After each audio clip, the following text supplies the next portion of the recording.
صلی اللہ تعالی علیہ وسلم نے روزہ رکھ کے میلاد منایا. مطلب یہ نہ تھا کہ روزہ رکھ کر ہی میلاد منایا جاتا ہے. میلاد منانے کا طریقہ ہے. حضرات، سرکار کا میلاد کیوں پڑھا جاتا ہے اور پڑھنے کی وجہ کیا ہے؟ اور کیا وجہ ہے کہ 1400 سال سے تواتر کے ساتھ اور تسلسل کے ساتھ سرکار کا میلاد پڑھا جا رہا ہے. دنیا میں بہت سے انبیاء کرام تشریف لائے مگر کسی کا اتنا میلاد نہیں پڑھا گیا جتنا میلاد میرے مصطفیٰ کا پڑھا گیا. کسی کی ولادت کا اتنا ذکر نہیں ہوا جتنا ذکر میرے نبی کا ہوا. حضرات، قرآن مقدس نے حضرت یحییٰ کی ولادت کا ذکر کیا ہے. حضرت عیسیٰ علیہ السلام کی ولادت کا بھی ذکر ہے. حضرت موسیٰ علیہ السلام کا بھی تفصیلی ذکر قرآن نے کیا. حضرت آدم کی تخلیق کا بھی ذکر ہے. حضرت ابراہیم علیہ السلام کی ولادت کا بھی قرآن نے ذکر کیا ہے. علماء کہتے ہیں کہ میلاد پڑھنا اور میلاد کرنا یہ تو سنت خدا ہے کہ اللہ نے حضرت یحییٰ کا میلاد پڑھا، حضرت عیسیٰ کا میلاد پڑھا. بات صاف ہو گئی. جب حضرت یحییٰ کا میلاد پڑھا جا سکتا ہے تو پھر مصطفیٰ کا میلاد کیوں نہیں پڑھا جا سکتا ہے؟ جب حضرت عیسیٰ کی ولادت کا ذکر جمیل ہو سکتا ہے تو پھر میرے مصطفیٰ کی ولادت کا تذکرہ کیوں نہیں ہو سکتا؟ یہی وجہ ہے کہ 1400-1500 سال سے ہر زمانے میں، ہر قرن میں، ہر عصر میں علماء نے حضور کا میلاد پڑھا، صوفیہ نے میلاد پڑھا، ائمہ نے پڑھا، تابعین نے پڑھا، صحابہ نے پڑھا. یہاں تک کہ حد تو یہ ہے کہ خود مصطفیٰ نے اپنا میلاد سرکار اپنا میلاد مناتے تھے. ہر دوشنبہ کو روزہ رکھتے تھے. کسی نے پوچھا یا رسول اللہ کیا وجہ ہے ہر دوشنبہ کو آپ روزہ رکھتے ہیں؟ کہا آج ہی کے دن میں پیدا ہوا اور آج ہی کے دن مجھ پر وحی اتری ہے، اس لیے میں ہر دوشنبہ کو روزہ رکھتا ہوں. حضرت گرامی، اب سوال یہ ہے کہ مصطفیٰ نے تو میلاد منایا روزہ رکھ کر اور آپ میلاد مناتے ہیں جلسہ کر. ممکن ہے کوئی سوال کر دے کہ اگر تم کو میلاد پڑھنے ہی کا شوق ہے تو سرکار نے جس طرح اپنا میلاد پڑھا یا اپنا میلاد منایا ویسا ہی تم بھی مناؤ. حضرات گرامی، ان سے کہیے گا کہ تم نے کچھ پڑھا بھی ہے یا کود و ساما دے کے پڑھا. اللہ کے رسول صلی اللہ تعالی علیہ وسلم نے روزہ رکھ کے میلاد منایا. مطلب یہ نہ تھا کہ روزہ رکھ کر ہی میلاد منایا جاتا ہے. میلاد منانے کا طریقہ ہے، میلاد منانے کا ایک طریقہ ہے روزہ رکھنا. اس لیے میلاد منانے کی جو بھی جائز صورتیں ہوں گی ہر صورت سے میلاد منانا جائز ہے. اور سرکار کا میلاد تو اس قدر بابرکت ہے، اس قدر بابرکت کہ بخاری کی روایت سنیے، بڑی مشہور روایت ہے. ابو لہب کا تو نام سنا ہی، بڑا مشہور آدمی، حضور کا اپنا سگا چچا تھا. یہ جو سنتے ہیں کہ ابو جہل حضور کا چچا تھا، ابو جہل حضور کا چچا نہیں تھا، وہ حضرت عمر کا ماموں تھا.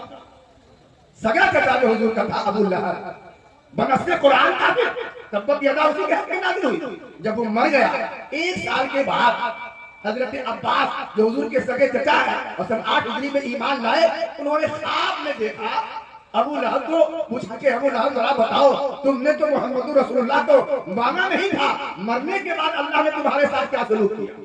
تو بخاری کی روایت میں ہے، رو رو کے کہنے لگا بھائی کیا بتاؤں، جب سے مرا ہوں تکلیف میں ہوں، اذیت میں ہوں، آگ میں جلتا رہتا ہوں. ہاں اتنا ہے کہ جب دوشنبہ آتا ہے دوشنبہ کے دن میری پیاس بجھائی جاتی ہے اور مجھ پہ میرے عذاب میں کچھ تخفیف کر دی جاتی ہے، عذاب ہلکا کر دیا جاتا ہے. اور اس کے بعد ابو لہب کہتا ہے جانتے ہو اس کی وجہ کیا ہے؟ اس کی وجہ یہ ہے کہ جب محمد صلی اللہ علیہ وسلم پیدا ہوئے تھے میری باندی سویبیہ نے آ کے خبر دی تھی تو میں نے اپنے بھتیجے کی ولادت کی خوشی میں اپنی باندی سویبیہ کو آزاد کر دیا تھا. اسی خوشی کا نتیجہ یہ ہے کہ اللہ تعالیٰ مجھ کو عذاب تو دیتا ہے مگر ہفتے میں ایک دن عذاب میں تخفیف کر دیا. سوال یہ ہے علماء کرام تشریف فرما، ابو لہب کافر ہے، مشرک ہے، اور یہ بات قطعی طور پر ثابت ہے کہ دنیا میں کوئی بھی مشرک چاہے جتنا اچھا عمل کر لے آخرت کی دنیا میں اس کو کوئی فائدہ نہیں ملنے والا. دنیا میں تو بھلے مل جائے، آخرت میں دنیا کے اچھے عمل کا کوئی فائدہ آخرت میں نہیں ملنے والا. جب ابو لہب مشرک تھا تو آخرت کی دنیا میں اس کے اس اچھے عمل کا فائدہ نہیں مل رہا ہے. مشرک کو فائدہ کیوں مل رہا ہے؟ یہی بات سمجھنے کی ہے کہ لوگوں یہ صحیح ہے کہ کسی مشرک کو دنیا کے کسی اچھے عمل کا فائدہ آخرت میں تو ملنے والا نہیں، مگر مصطفیٰ کا میلاد منانا ایسا عمل ہے کہ اگر ایک مشرک بھی کرتا ہے تو اللہ تعالیٰ اس کو بھی محروم نہیں رکھتا، کچھ نہ کچھ اس کو عطا کر دیتا ہے کہ تم نے میرے محبوب کا میلاد منایا. تم نے میرے محبوب کا میلاد منایا، محبوب کی ولادت کا ذکر کیا ہے۔ حضرات گرامی اور برادران اسلام، یہ میلاد شریف کا جو عمل ہے، میلاد شریف پڑھنے کا، یہ 1500 سال سے چلا رہا ہے۔ یہ کوئی نئی چیز نہیں ہے، یہ کوئی نئی چیز نہیں ہے۔ آپ کتابیں اٹھا کے دیکھیں، 1500 سال سے اس کا تواتر اور تسلسل ہے۔ صحابہ میلاد پڑھتے تھے، قرآن نے حضور کا میلاد پڑھا ہے۔ قد جاءکم من اللہ نور و کتاب مبین، سرکار کا میلاد ہے۔ لقد من اللہ علی المؤمنین اذ بعث فیہم رسولا، سرکار کا میلاد ہے۔ کما ارسلنا فیکم رسولا منکم، سرکار کا میلاد ہے۔ انا ارسلناک شاہدا ومبشرا ونذیرا لتؤمنوا باللہ ورسولہ وتعزروہ وتوقروہ وتسبحوہ بکرۃ واصیلا، یہ سرکار کا میلاد ہے۔ لقد جاءکم رسول من انفسکم حریص علیکم، سرکار کا میلاد ہے۔ سینکڑوں آیات ہیں جس میں سرکار کا میلاد پڑھا گیا ہے۔ تو 1500 سال سے پڑھا جا رہا ہے، صحابہ پڑھتے تھے، کیونکہ صحابہ کا زمانہ بڑا سادہ زمانہ تھا، بڑا سادہ۔ جب لوگ بیٹھ گئے اور کہا مجھے وہ روایت سناؤ کہ سرکار کے ولادت کے وقت جو واقعات ظاہر ہوئے، مجھے توریت کی وہ آیتیں بتاؤ جس میں سرکار کا تذکرہ ہے، مجھے انجیل کی وہ باتیں سناؤ جس میں سرکار کے میلاد کا ذکر ہے۔ تو صحابہ پڑھتے، جو جانکار ہوتے، اور لوگ سن لیتے، 2 آدمی 4 آدمی، ظاہری تکلفات کے وہ روادار نہ تھے۔ ان کا بھی اتنا سادہ تھا کہ ظاہری ٹیپ ٹاپ سے ان کے دل پر کوئی اثر نہیں پڑتا، مسجد کاٹی کی ہو یا مسجد سنگ مرمر کی ہو، صحابہ کی نظر میں دونوں ایک طرف، اتنے سادہ کہ ظاہری رکھ رکھاؤ کی وجہ سے ان کے دل پر کوئی اثر نہ پڑتا۔ لیکن جب آہستہ آہستہ زمانہ بدلا، تبدیلیاں آئیں اور ظاہری رکھ رکھاؤ کا اثر بھی لوگوں کے دلوں میں آنے لگا، اور ظاہری رکھ رکھاؤ کی بنیاد پر بھی لوگ شے کا قد ناپنے لگے، تو علماء نے فرمایا کیونکہ اب لوگوں کے سوچنے کا مزاج بدل گیا ہے، لوگوں کے سمجھنے کا مزاج بدل گیا ہے، فکر بدل گئی ہے، لوگوں کے افکار بدل گئے ہیں، نظریات بدل گئے ہیں، چیزوں کے پرکھنے اور سمجھنے کا اور قد ناپنے کا طور طریقہ بدل گیا ہے۔ اس لیے اب رسول اللہ کے میلاد کی محفل سادہ انداز میں نہ مناؤ، بلکہ اہتمام کرو تاکہ لگے کہ کسی عام آدمی کی ذکر کی محفل نہیں ہے، مصطفیٰ جان رحمت کی ذکر کی محفل۔ زندہ باد، زندہ باد۔ یہ ایسے ہی ہے جیسے حضور کے زمانے میں مسجد جو ہوتی تھی وہ بڑی سادہ ہوتی تھی، نہ مینار ہوتا تھا، نہ گنبد ہوتا تھا، اس میں نہ کلش ہوتا تھا، نہ محراب ہوتا تھا، نہ ہی کوئی ڈیزائن ہوتی تھی، کچھ نہیں سادہ۔ بلکہ حضور نے فرمایا مسجد موڈی بناؤ، مسجدیں موڈی بناؤ، کوئی نقش و نگار نہ رکھو، سادہ مسجد بناؤ۔ یہ خود حدیث کا حضور نے ارشاد فرمایا، سادہ مسجد۔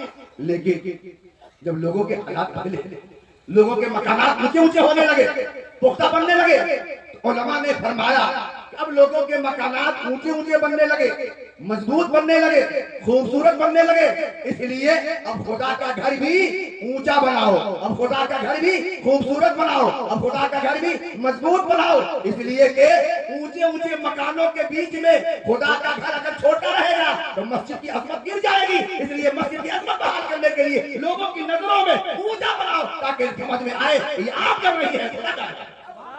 تو علماء نے اعتراض کیا کہ رسول اللہ کے زمانے میں تو مسجد کچی ہوتی تھی اور آپ نے پکی مسجد بنانے کا حکم کیوں دیا؟ رسول اللہ کے زمانے میں چھوٹی مسجد ہوتی تھی، آپ نے بڑی مسجد بنانے کا حکم کیوں دیا؟